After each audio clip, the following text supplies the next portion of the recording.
साथियों, सरकार ने हमेशा किसानों के हित में हर जरूरी कदम उठाए। अब आप देखिए, बजट में रिन्यूएबल एनर्जी का खर्चा पड़ेगा, लेकिन उसमें एक महत्वपूर्ण खर्चा है किसानों के लिए सोलर पंप। अगर सोलर पंप हम सबसे ज्यादा किसानों के पहुंचाएंगे, सूर्य शक्ति से चलने वाला पंप, किसानों को रात को जागना नहीं पड़ेगा, दिन में ही अपने खेती कर लेगा, पानी पहुंचा देगा, शाम को परिवार के साथ अपना समय बिता पाएगा और उसका खर्च भी कम हो जाएगा। इसके लिए भी सोलर पंप का बहुत बड़ा बजट हमारे किसानों तक हम पहुंचा रहे हैं। साथियों, पिछले बजट में फर्टिलाइजर की सब्सिडी 80,000 करोड़ रुपए से भी कम रखी गई थी, 79,000 करोड़।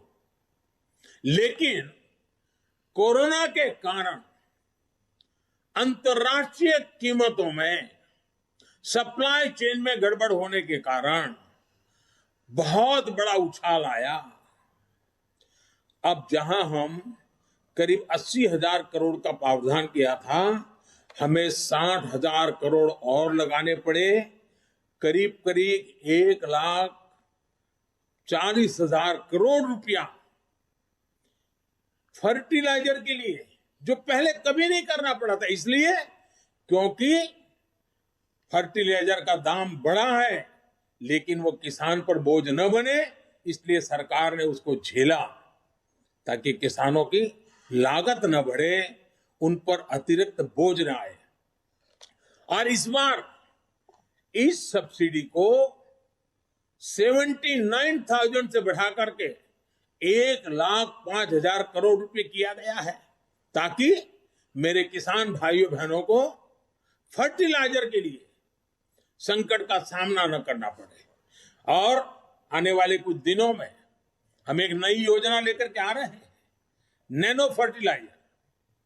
किसानों की बहुत बड़ी मदद करने वाला एक बहुत बड़ा अहम, हमारे वैज्ञानिकों की मदद से हमने अनुसंधान किया है, जो इस बजट में भी इसका सीधा उल्लेख नहीं किया है, लेकिन उस दिशा में हम काम करने वाले हैं। इसी प्रकार एमएसपी को लेकर भी अनेक प्रकार की बातें फैलाई गई है, लेकिन हमारी सरकार ने बीते सालों में एमएसपी पर रिकॉर्ड खरीद की है। सिर्फ धान की ही बात करें, धान की, जो सीधे सीधे छोटे किसान की जिंदगी से जुड़ा हुआ है, और छोटे किसान की खेती जेब के लिए नहीं, जीवन के लिए होती है। सिर्फ धान को ही अगर बात करें तो इसी सीजन में किसानों को एमएसपी के रूप में 1.5 लाख करोड़ रुपए से अधिक मिलने का अनुमान है। बजट में प्रावधान किया गया है कि 2,37,000 करोड़ रुपए का एमएसपी किसानों के बैंक खाते में सीधे ट्रांसफर किया जाएगा। इस साल के बजट में पीएम किसान सम्मान निधि के तहत 68,000 करोड़ रुपए का प्रावधान किया। 68,000 करोड़ रुपया सीधे डायरेक्ट बेनिफिट ट्रांसफर के द्वारा किसान के जेब में पहुंचने वाला है। और ये राशि भी पिछले साल की अपेक्षा ज्यादा है।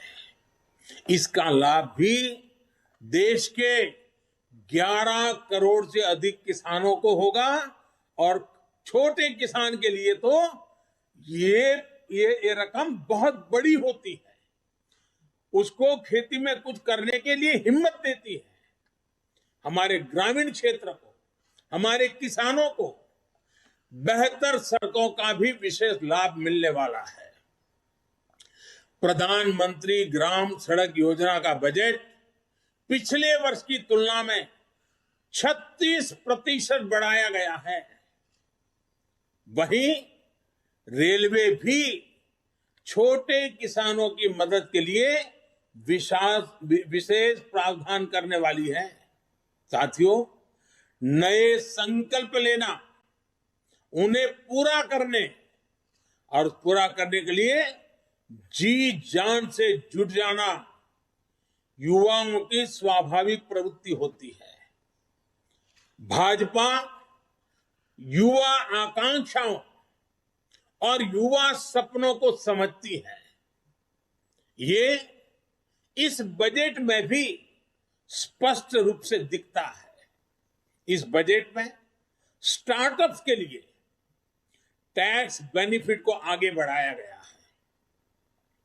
युवा इनोवेशन, रिसर्च एंड डेवलपमेंट को लेकर जितने भी प्रावधान इस बजट में किए गए हैं, वो युवाओं को इनोवेट करने के लिए प्रोत्साहित करेंगे।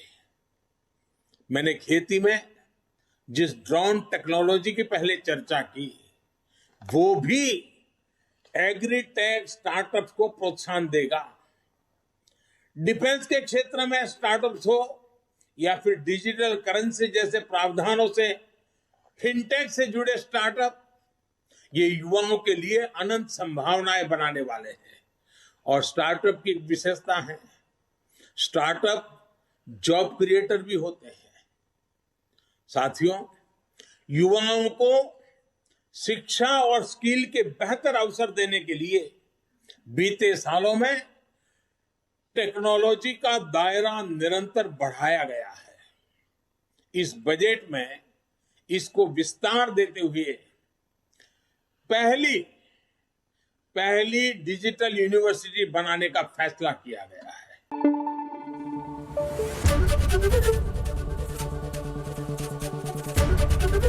एबीपी न्यूज आपको रखे आगे।